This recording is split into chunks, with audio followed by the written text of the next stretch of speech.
Hello दोस्तों, मैं Narayan Maheshwari target point में आप सबका स्वागत करता हूं। आज की जो हमारी क्लास है वो हिस्ट्री पर रहेगी। इससे पहले हम हिस्ट्री की क्लास चालू करें, आज हम जो है बेसिक बातों पर ध्यान देंगे कि हमारी बेसिक चीज़ें जो हिस्ट्री को लेकर है, जिसमें हमको जो है कहीं ना कहीं जो है समझ कम होती है, इसलिए हमको जो है थोड़ी चीज़ें डिफ़िकल्ट लगती हैं। ठीक है, तो इतिहास को जानने से पहले सबसे पहले हम इसकी परिभाषा के बारे में जानेंगे, यानी कि first we understand the basic concept of the history with regarding to the definition of history. तो इतिहास क्या है? ऐसे ये सब जो है हम सब के लिए नया नहीं है। It is not new word to all of us कि व्हाट इज़ हिस्ट्री। हम सब जो है स्कूल में पढ़ते हुए आए हैं, घर में आसपास के जो है वातावरण में इस शब्द को हमने सुना है। फिर भी इतिहास क्या है? तो इतिहास दोस्तों कि what do you mean by history. तो हिस्ट्री जो है यानी कि इतिहास क्या है? इतिहास और हिस्ट्री,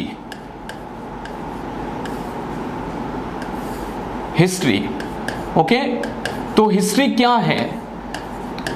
तो हिस्ट्री जो है, ऐसे बहुत सारे जो है हिस्टोरियन ने बहुत सारी डेफिनेशन दी है। Many historian given a many definition, but एक जो छोटी सी डेफिनेशन जो हम सबको ध्यान रखनी है वो क्या है? वो बहुत सिंपल जो है डेफिनेशन है कि इतिहास प्राचीन से लेकर अब तक सभी महत्वपूर्ण घटनाओं का क्रमबद्ध संकलन है। कौन सी घटनाओं का? महत्वपूर्ण घटनाओं का। जी हाँ मेरे दोस्तों, तो हिस्ट्री क्या है? History is an important event.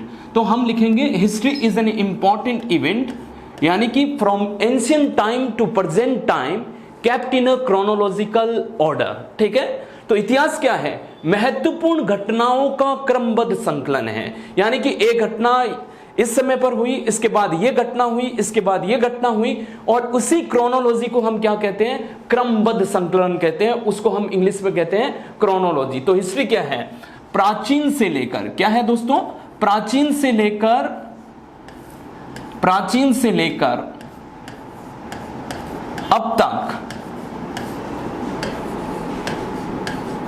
अब तक सभी महत्वपूर्ण, सभी घटनाओं का नहीं, सभी महत्वपूर्ण घटनाओं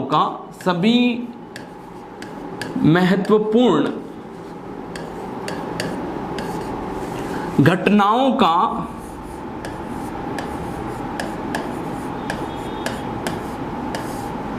क्रमबद्ध संकलन है। क्या है? क्रमबद्ध संकलन है।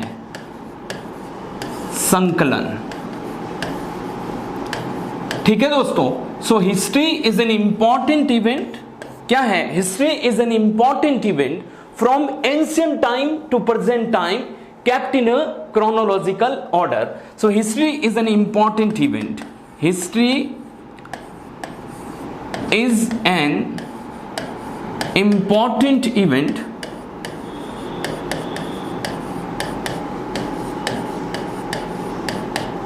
from ancient time to present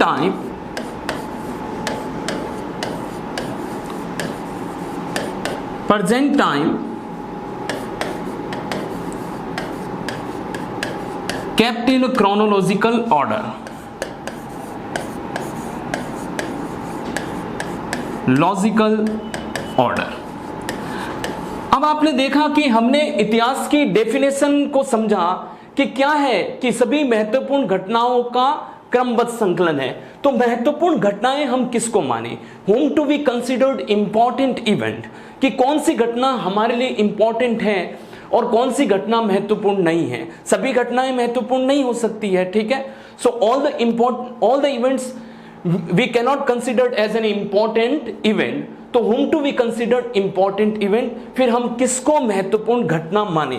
जी हाँ मेरे दोस्तों, महत्वपूर्ण घटनाएं वो घटनाएं होती हैं जो किसी समाज पर, जो किसी देश पर, जो किसी जो है आर्थिक अवस्था पर, ठीक है, जो किसी काल पर असर डालती हो। तो important events are those events which impact the society as a whole, which impact the nation, which impact the circumstances, which impact the time and condition, जो समय, स्थिति, परिस्थिति, काल, खंड को प्रभावित करती है, ऐसी घटनाओं को महत्वपूर्ण घटना कहते हैं। क्या कहते हैं? ऐसी घटनाओं को हम क्या कहते हैं? महत्वपूर्ण घटनाएं, इंपॉर्टेंट इवेंट। यानी ऐसी घटनाओं को हम क्या कहते हैं? महत्वपूर्ण घटनाएं या इंपॉर्टेंट इवेंट कहते हैं। ठीक है दोस्तों, तो जैसे एक एग्जांपल देता हूं मैं आपको कि यानी कि महत्वपूर्ण घटना में हम एक इंसान का एग्जांपल लेते हैं कि एक व्यक्ति के मरने से प्रथम विश्व युद्ध हो जाता है, कि just the demise of the one person first world war was happen. तो एक आदमी के मरने पर प्रथम विश्व युद्ध हो जाता है। तो आप देखते हो दोस्तों कि वो एक आदमी जो कौन है, जिसके मरने से तुरंत बाद में जो है यानी कि क्या हो जाता है? प्रथम विश्व युद्ध की शुरुआत होती है। After the demise of that one particular person the first world war was happen. ऐसा है कि इसके कारण बहुत सारे रहे होंगे। ठीक है, प्रथम विश्व युद्ध का एक कारण नहीं रहा होगा, बहुत सारे कारण रहे होंगे। There may be a several reason behind the first world war, but वो एक जो कारण होता है जिसके तुरंत बाद क्या होता है? प्रथम विश्व युद्ध की शुरुआत होती है। वो कारण क्या होता है? वो कारण होता है दोस्तों कि हम कहेंगे कि ऑस्ट्रिया का जो राजकुमार था, ठीक है, Austria Hungarian empire, Austria Hungarian empire, Hungarian empire, इसका जो राजकुमार होता है, ये यूरोप का जो है, यानी कि हमारे कितने महाद्वीप है? हमारे 7 महाद्वीप है, 7 कॉन्टिनेंट है। यूरोप भी एक कॉन्टिनेंट है। यूरोप का जो महाद्वीप है हमारा, उसमें एक साम्राज्य जो था उसका नाम क्या था? Austria Hungarian empire. ठीक है, वहां का एक बहुत बड़ा जो है यानी कि ये साम्राज्य था यूरोप का, तो इसको हम बोलते हैं ऑस्ट्रिया हंगरियन एम्पायर। और इसका राजकुमार कौन था? प्रिंस कौन था? इसका राजकुमार था आर्च ड्यूक फ्रेंच फर्डिनेंड। तो फर्डिनेंड जो थे, फर्डिनेंड, ठीक है, ये फर्डिनेंड जो थे वो क्या थे? वो ऑस्ट्रिया हंगरियन फर्डिनेंड, ये ऑस्ट्रिया हंगरियन एम्पायर के राजकुमार थे। और इनकी हत्या कहां होती है? हत्या यानी कि इनका असिसिनेशन, यानी कि he was assassinated at Sarajevo which was the capital of Bosnia. वहां एक बोस्निया एक देश था, अब तो नहीं है। बोस्निया उस समय एक देश था जिसकी राजधानी थी क्या? सरोजोवा। तो सरोजोवा में इनकी हत्या होती है, सरोजोवा, ठीक है, सरोजोवा। और ये बोस्निया, बोस्निया एक देश है, यहां पर इनकी हत्या होती है, ये इनकी कैपिटल है। और यहां पर कितने तारीख को हत्या होती है? हत्या होती है 28 जून 1914 को हत्या होती है।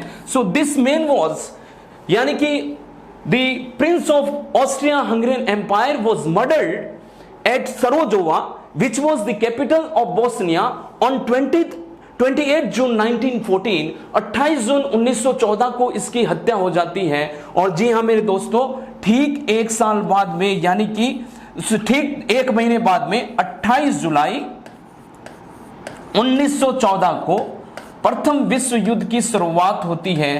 फर्स्ट वर्ल्ड वॉर की शुरुआत, प्रथम विश्व युद्ध की शुरुआत होती है, प्रथम विश्व युद्ध की शुरुआत। ठीक है, तो ये जो है हम कहेंगे कि इस एक आदमी के मरने से ना चाहते हुए पूरा संसार जो है यानी युद्ध के मैदान में बदल जाता है। Almost whole of the world was converted into the battlefield, just the demise of the one person, and whose name was the Austria-Hungarian Empire prince was that archduke French Ferdinand. तो ये जो आर्चड्यूक फ्रेंच फर्डिनेंड, ये जो इसकी हत्या होती है, इसके तुरंत 1 महीने बाद में, यानी हत्या हमने देखा 28 जून 1914 को हुई कि नहीं हुई? हो गई ना, इनकी हत्या हुई। तो अब देखें आप, 1 महीने बाद, exact after the 1 month, 28 July 1914 the first world war was happen, यानी कि फर्स्ट वर्ल्ड वॉर जो है शुरुआत हो जाता है। और it's lead to the,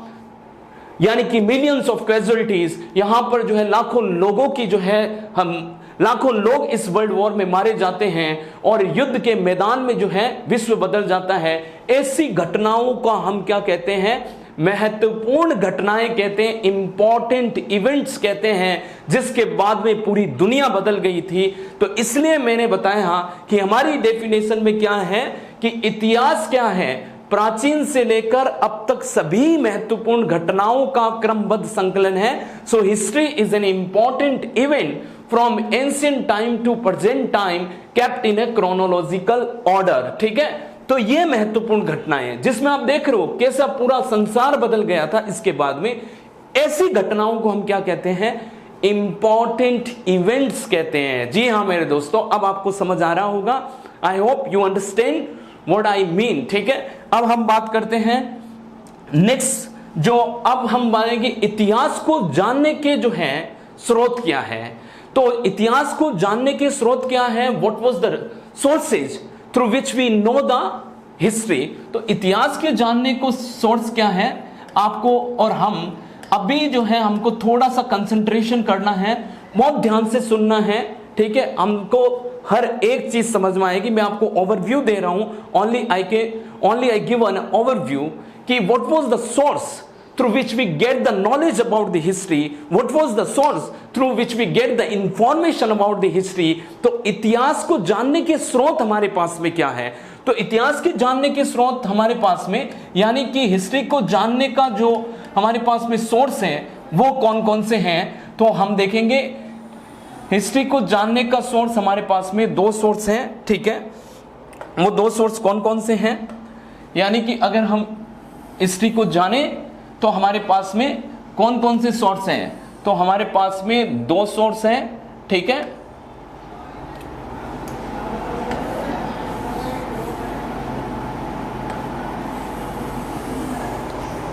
okay, so we have two sources, और वो आप और हम सब जानते हैं कि इतिहास को जानने के हमारे पास में जो स्रोत हैं वो स्रोत जो है, यानी कि हम कह सकते हैं कि अगर हम बात करते हैं कि हिस्ट्री को जानने के स्रोत, तो एक हमारे पास में कौन सा होगा, रिटन एविडेंस, और दूसरा हमारे पास में होगा टूल्स।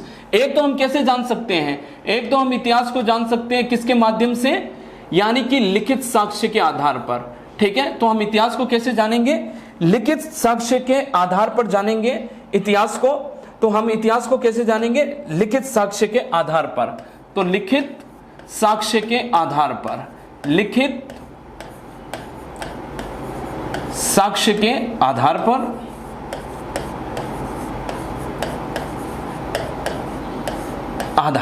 ठीक है दोस्तों। दूसरा हम जानेंगे कैसे, दूसरा हम जानेंगे औजारों के माध्यम से, औजार के माध्यम से। लिखित साक्ष्य यानी on the basis of written evidence, यानी कि रिटन एविडेंस, रिटन एविडेंस के आधार पर, on the basis of written evidence. ठीक है, दूसरा on the basis of tools, tools के माध्यम से हम जानेंगे इतिहास को। ठीक है, रिटन एविडेंस। अब रिटन एविडेंस जो है वो फर्दर हम इसको जो है तीन भागों में क्लासिफाइड कर सकते हैं। ठीक है, एक, बहुत ध्यान से सुनना, दो, और एक हमारा ये तीसरा। एक को कहते हैं हम प्राग ऐतिहासिक काल। क्या कहते हैं, प्राग ऐतिहासिक काल। जी हाँ मेरे दोस्तों, प्राग ऐतिहासिक काल। ठीक है, कहीं आपको जो है डिफिकल्टी नहीं होना। So written evidence is further classified into 3 part. तो जो लिखित साक्ष्य है वो 3 भागों में, यानी कि इसका हमने क्या कर दिया, 3 भागों में हमने इसको डिवाइड कर दिया। ठीक है, और 3 भागों में हमने बांटा। तो पहले को कहते हैं प्राग ऐतिहासिक काल, जिसको इंग्लिश में कहते हैं प्री हिस्टोरिकल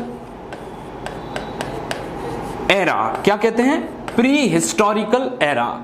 एक होता है आद ऐतिहासिक काल। क्या होता है, आद ऐतिहासिक काल, ऐतिहासिक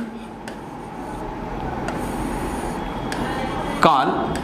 और जिसको हम क्या कहते हैं, हम कहते हैं दोस्तों प्रोटो हिस्टोरिकल एरा। क्या कहते हैं, प्रोटो हिस्टोरिकल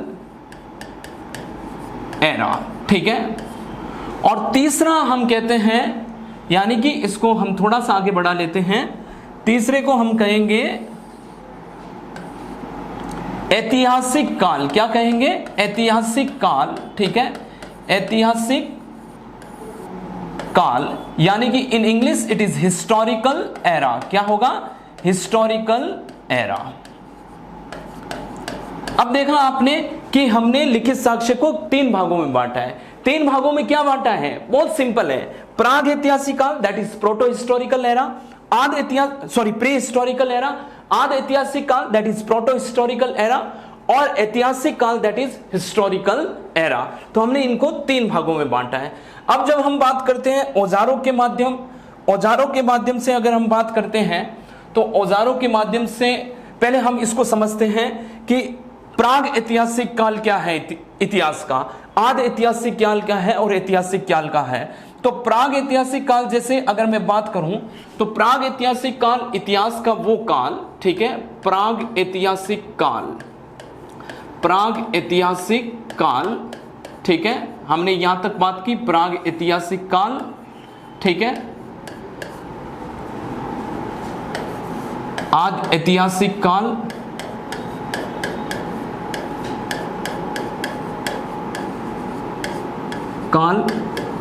ठीक है दोस्तों, और एक हमारी बात है ऐतिहासिक काल, ठीक है, ऐतिहासिक काल, जिसको हमने लिखा proto historical, pre historical era, historical era, proto historical era,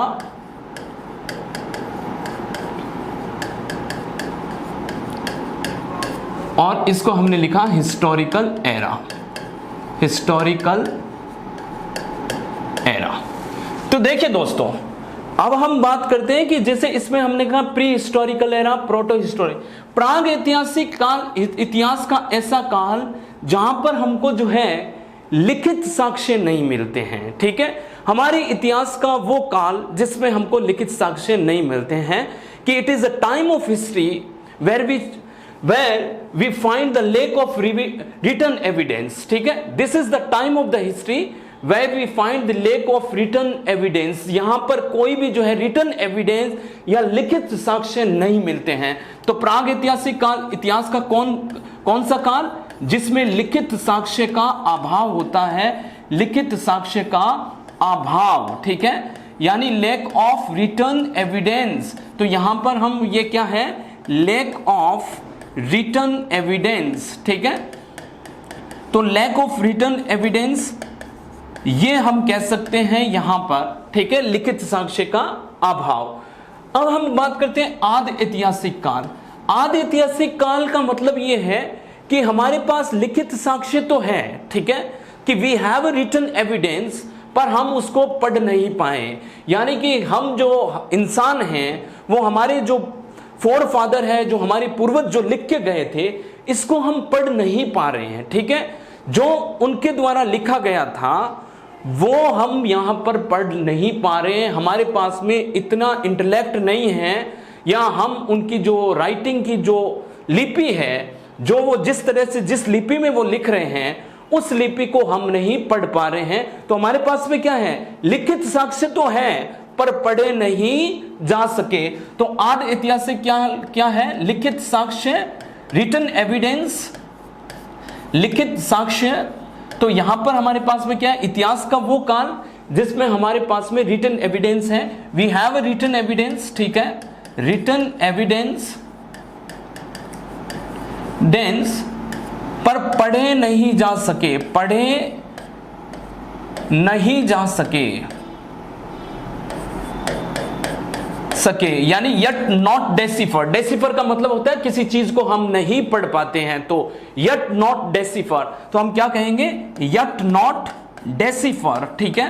तो डेसिफर जो है वो नहीं हो पाया है, तो यट नॉट डेसिफर यानी कि लिखित साक्ष्य हैं। तो आद ऐतिहासिक काल हिस्ट्री का दोस्तों कौन सा काल हो गया, कि we have a written evidence, हमारे पास में लिखित साक्ष्य हैं पर हम इसको पढ़ नहीं पा रहे हैं, यानी यट नॉट डेसिफर, ठीक है, यहां तक क्लियर। अब हम बात करते हैं ऐतिहासिक काल। ऐतिहासिक काल इतिहास का वो काल यानी कि लिखित साक्ष्य तो है और जिसकी हमारे पास में जानकारी भी उपलब्ध है। तो लिखित साक्ष्य यानी रिटन एविडेंस, ठीक है, रिटन एविडेंस, और हमारे पास में क्या है, जानकारी भी उपलब्ध है, यानी कि इंफॉर्मेशन अवेलेबल, जानकारी उपलब्ध, जानकारी उपलब्ध, क्या लिखेंगे, जानकारी उपलब्ध। तो हमारे पास में जानकारी भी उपलब्ध है। तो रिटन यानी हम कह सकते हैं इंफॉर्मेशन अवेलेबल। जी हाँ मेरे दोस्तों, अवेलेबल, ठीक है, इंफॉर्मेशन अवेलेबल। तो यानी कि हमने लिखित साक्ष्य को कितने भागों में बांटा, तो मैं आपको जो है यानी स्लाइड में लेके चलता हूं, आपको इस स्लाइड में लेके चलता हूं कि हमने क्या बात की, इतिहास को हमने बात की, लिखित साक्ष्य को हमने 3 भागों में बांटा। We have classified this written evidence into the 3 part, that is 1 pre historical era, proto historical era, that is historical era. अब हमने बात की कि जो ये प्री हिस्टोरिकल एरा या प्रोटो हिस्टोरिकल एरा है, इनमें क्या क्या है। जैसे प्राग ऐतिहासिक काल किस हिस्ट्री के किस काल को बोला जाता है, जहां पर लिखित साक्ष्य का आभाव होता है, यानी कि the time of the history where we do not find any kind of written evidence. तो यहां पर हम क्या कह सकते हैं, लैक ऑफ रिटन एविडेंस। आदि ऐतिहासिक काल यानी कि इतिहास का वो काल जहां पर हमारे पास में लिखित साक्ष्य हैं पर हम उसको पढ़ नहीं पा रहे हैं, यानी कि उन लोगों ने लिखा तो है पर हमारी ये जनरेशन, हम कह सकते हैं कि अभी तक हम इसको पढ़ नहीं पा रहे हैं। हम ट्राई कर रहे हैं, कोशिश कर रहे हैं, और जो हमारी हिस्टोरियंस हैं वो लगे हुए हैं इसको पढ़ने के लिए, पर अभी तक हमको सफलता नहीं मिली है कि this actually period of history belong to the era where which we have a written evidence but yet not decipher. The historian have tried their best to decipher this particular script to know the actual condition of the people who are living in proto-historical era. तो उनकी जो है basically जो क्या condition में रहते थे, कैसे जीते थे और वो लोग कैसे थे, अगर हम इसको पढ़ लेते हैं तो और समझ हमारे पास में आ जाती है। ऐसे ही मैंने ऐतिहासिक काल के लिए बोला, लिखित साक्ष्य हैं, हमारे पास में जानकारी उपलब्ध है। तो ऐसा काल हिस्ट्री का जहां से हमारे पास में जानकारी उपलब्ध है, लिखित साक्ष्य भी है जिसको हम पढ़ भी पा रहे हैं, ठीक है, दैट इज हिस्टोरिकल एरा। अब हम बात करते हैं टूल्स की। जैसे मैंने आपको बताया कि इतिहास को जानने के दो स्रोत हैं हमारे पास में, इतिहास को जानने के 2 सोर्सेज हैं। तो हिस्ट्री को जानने के दूसरा जो हमारे पास में सोर्स है वो कौन सा है, औजार है। दूसरा हमारे पास में हम कह सकते हैं कि जो सोर्स है through which we get the information of the history, that is tools. अब टूल्स को हम जो है यानी कि हम कहेंगे टूल्स को जो है, टूल्स को हम 2 भागों में डिवाइड करते हैं। जी हाँ मेरे दोस्तों, टूल्स यानी कि औजार, औजार को हम 2 भागों में, औजार को हम कितने भागों में डिवाइड करते हैं, 2 भागों में, ठीक है। एक तो पत्थर से निर्मित यानी कि पत्थर से निर्मित यानी कि स्टोन से निर्मित, ऐसे औजार जो स्टोन से बने हुए, पत्थर से बने हुए। ऐसे औजार यानी हम कह सकते हैं जो धातु से बने हुए हैं, धातु यानी मेटल से बने हुए, ठीक है। तो tools can be classified on to 2 group, ठीक है, इनटू 2 ग्रुप, ठीक है। तो वो 2 ग्रुप कौन सा है, पत्थर और धातु, ठीक है। यानी कि हम कह सकते हैं कि the tools which is made from the stones and the tools which is made from the metals, ठीक है। अब जो पत्थर वाला है उसको भी हम 3 भागों में डिवाइड कर सकते हैं, 1 that is third and this one is second. तो इसको हम कहते हैं पूरा पाषाण काल। क्या कहते हैं, पूरा पाषाण काल, ठीक है, पूरा पाषाण काल यानी कि यानी कि पूरा पाषाण काल यानी पैलियोलिथिक एज। इंग्लिश में क्या बोलते हैं, पैलियोलिथिक पीरियड, पैलियोलिथिक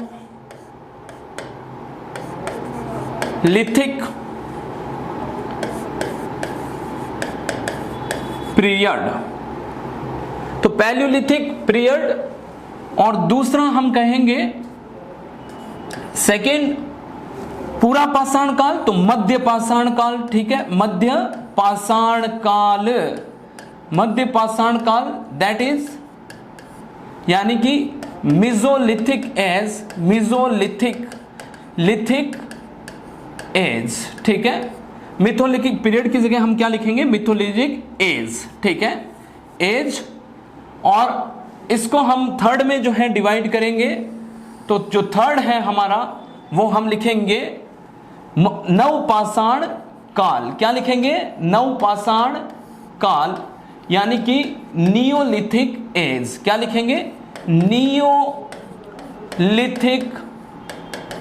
एज। जी हाँ मेरे दोस्तों, so the stone is further classified into 3 part. तो हमने पत्थर के जो निर्मित औजारों से, पत्थर से निर्मित औजारों का जो काल था उसको हमने क्या किया, 3 भागों में बांट दिया। Further we classified into 3 groups. ठीक है, बहुत आसान है। पहला क्या है, पूरा पाषाण काल, दूसरा क्या है, मध्य पाषाण काल, और तीसरा हमारा है नवपाषाण काल। जैसे पूरा पाषाण काल, पैलियोलिथिक एज, मध्य पाषाण काल, नवपाषाण काल। अब धातु को भी हमने क्या किया, जी हाँ मेरे दोस्तों, धातु को भी हमने 3 भागों में इसको और बांटेंगे। पहले हम इसको देखते हैं पूरा पाषाण काल। पैलियोलिथिक एज क्या है, पैलियोलिथिक एज यानी कि मतलब क्या है, इंसान यहां पर क्या था, शिकारी था। ठीक है, हंटर था, ही वॉज अ मियर हंटर। तो इंसान क्या था, यहां हंटर था। ठीक है, शिकारी था, शिकार करता था, पत्थर के जो है बिछोना था, पत्थर का इसका तकिया था। ठीक है, और पत्थर के जो है ये इंसान जो है पत्थर की चट्टानों में रहता था। So he was a mere hunter. ठीक है, so he was not civilised enough. ठीक है, ही वॉज अ मियर हंटर। तो ये अभी क्या था, शिकारी था। और क्या था, खाद्य संग्रह था। तो हम कहेंगे क्या था, ये खाद्य संग्रह था। तो ये था खाद्य संग्रह, यानी कि खाद्य संग्रह, फूड गैदरर। क्या था, फूड गैदरर, फूड गैदरर था। तो फूड गैदरर का मतलब क्या होता है कि ये जो है शिकार करता था और जो है खाने पीने का जो सामान है, यानी कि शिकार करके शिकार को इकट्ठा करता था। तो ये क्या था, खाद्य संग्रह था, फूड गैदरर था। इसका इतना ही काम था कि ये सुबह उठता था, शिकार की तलाश में जाता था और शिकार करके जो खाने पीने का सामान था वो जो है खाने का बंदोबस्त करके अपने घर आ जाता था। तो his mere job was to hunt, यानी कि to go on to the hunt and to actually to prepare for the, और टू हम कह सकते हैं to prepare for the food security. ठीक है, तो ये अपने फूड सिक्योरिटी के लिए प्रिपेयर होता था और हंटिंग करता था। ठीक है, अब हम बात करते हैं मध्य पाषाण काल की। जी हाँ दोस्तों, मध्य पाषाण काल में यानी हम कहते हैं कि ये जो मध्य पाषाण काल है, मध्य पाषाण काल में इंसान, अब ये हथियार जो आप देखो, पूरा पाषाण काल में जिस तरीके से हथियार ये यूज करता था, तो ये पत्थर के हथियार यूज करता था शिकार करने के लिए। तो वो पत्थर के हथियार कैसे होते थे, बड़े बड़े पत्थर जो हैं ये हथियारों के लिए, यानी कि बड़ा बड़ा पत्थर जो है हथियार के रूप में प्रयोग करता था। तो ये बड़े बड़े पत्थर का प्रयोग करता था। तो हम कह सकते हैं यहाँ हथियार, इसके पास में जो औजार थे वो पत्थरों से जो निर्मित थे, वो कौन कौन से थे, बड़े पत्थरों के औजार थे। ठीक है, बड़े बड़े पत्थरों का प्रयोग करता था शिकार करने के लिए। अगर हम मध्य पाषाण काल की बात करते हैं, तो मध्य पाषाण काल में इंसान क्या होता है, इंसान जो है अब टेक्निक सीख गया था, how to sharp the stones, how to make the tools more efficient from the stones।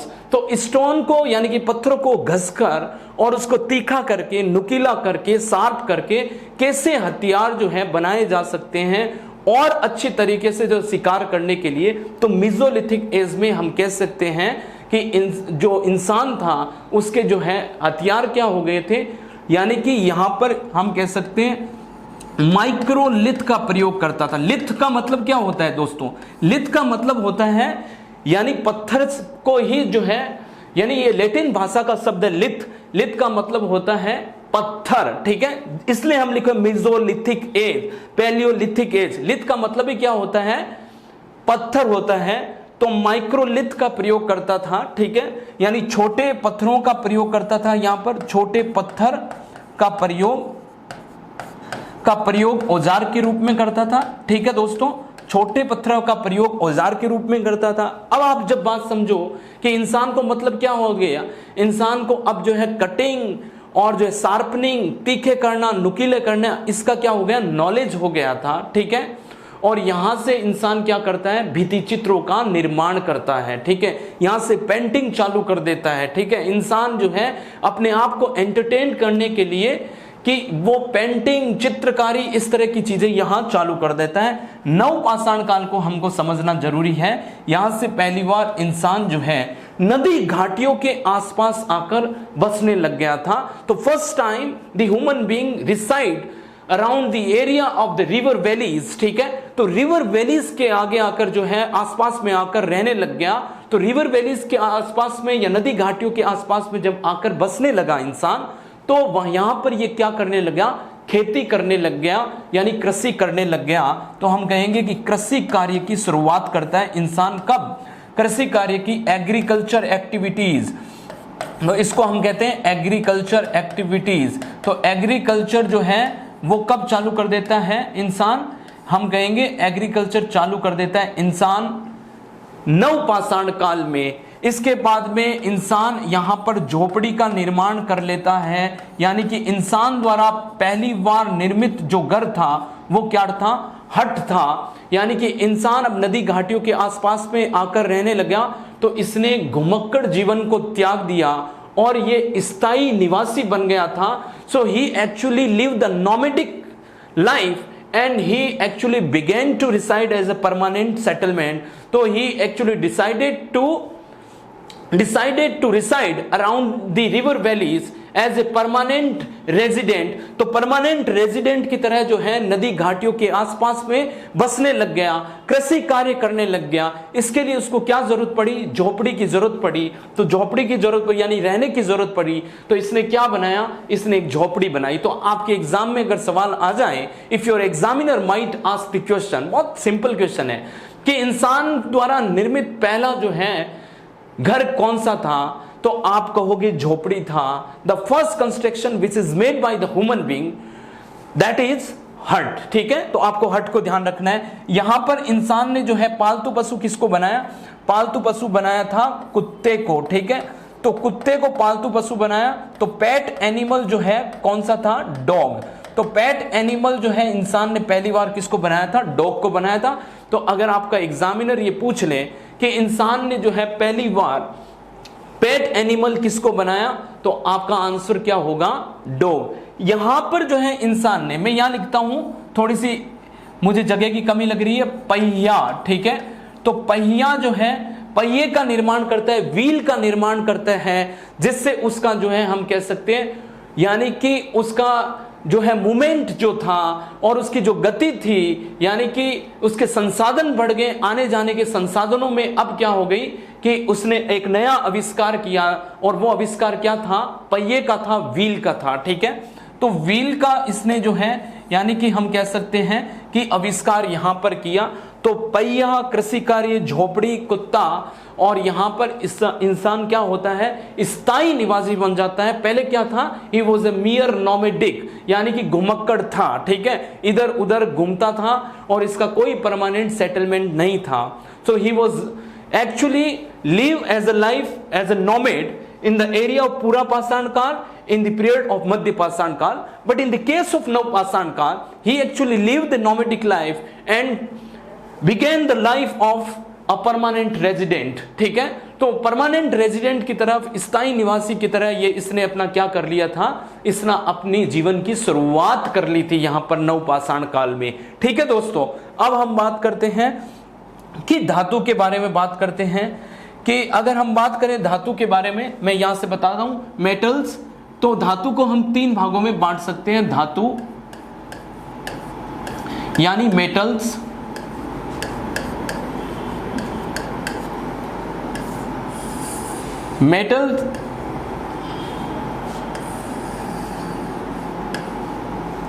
इंसान के द्वारा पहला जो यानी कि तांबा, तांबा, ठीक है, तांबा यानी कॉपर, ठीक है, कॉपर,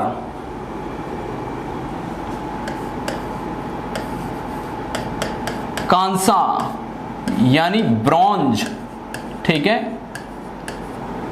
और तीसरा हम कहेंगे लोहा यानी कि आयरन, ठीक है, आयरन। तो एक सवाल हमारा यहां से क्लियर होता है कि एक हमारा जो सवाल है वो कौन सा क्लियर होता है कि तांबा यानी कि कॉपर, कॉपर इंसान के द्वारा प्रयोग में लाया जाने वाला प्रथम औजार था। It was the first metal which was use by the human being. So if your examiner might ask which metal is used first time by the human being, then your answer must be तांबा। अगर आपका exam में ये पूछ ले जाए तो आपका आंसर क्या होगा कि तांबा जो है इंसान के द्वारा प्रथम प्रयोग में लाए जाने वाला औजार था। देन आफ्टर हम बात करते हैं कांसा की। तांबे के साथ जैसे ही आप टिन मिला जाते हो, यानी कि तांबा प्लस टिन यानी copper plus tin is equal to bronze. Bronze जो होता है वो और सॉलिडिफाइड होता है और जो हम कह सकते हैं स्ट्रांग होता है, तो मजबूत होता है।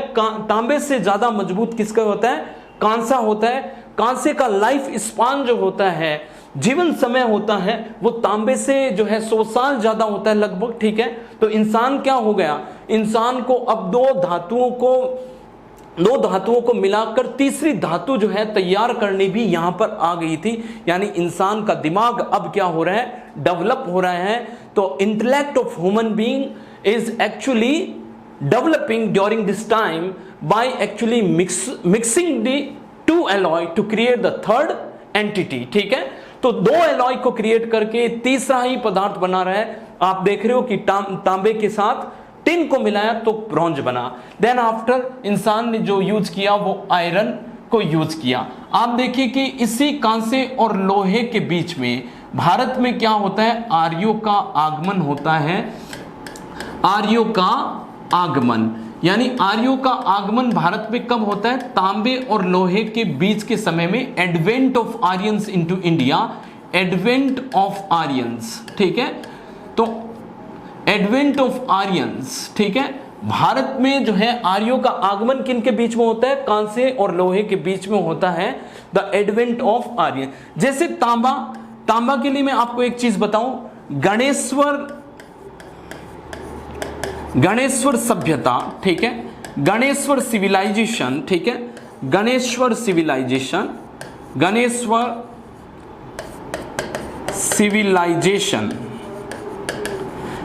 सिविलाइजेशन यानी कि ये कहां पर है? गणेश्वर सभ्यता हमारे राजस्थान में खेतड़ी में, नीम का थाना। तो नीम का थाना खेतड़ी, नीम का थाना खेतड़ी, यानी कि हम कह सकते हैं, एग्जाम्पल बता रहा हूं कि इसका एग्जाम्पल क्या है। यहां पर एक्सकेवेशन किया गया।